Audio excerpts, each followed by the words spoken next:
अपने सामने कांटेदार तार देखकर औरत ने उस पर हाथ रख दिया, लेकिन हैरानी की बात यह हुई कि उसका हाथ सीधे उसमें से पार हो गया। यह विचित्र नजारा देखकर उसके दिमाग में एक बड़ा सा ख्याल आया और उसने सावधानी से अपना सिर भी उसमें डाल दिया। फिर तो अगले ही पल वह पूरी तरह आराम से कांटेदार तार के पार निकल गई।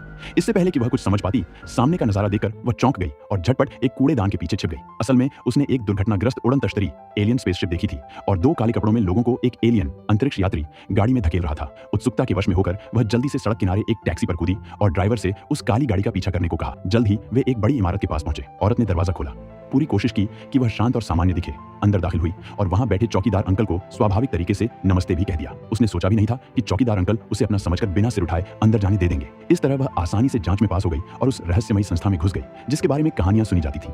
लेकिन अंदर जाकर उसने जो देखा उसकी उसने कल्पना भी नहीं की थी। यह एक ऐसी जगह थी जहां एलियन सभ्यताएं अंतरिक्ष यात्री इंसानों के साथ मिलकर काम करती थी।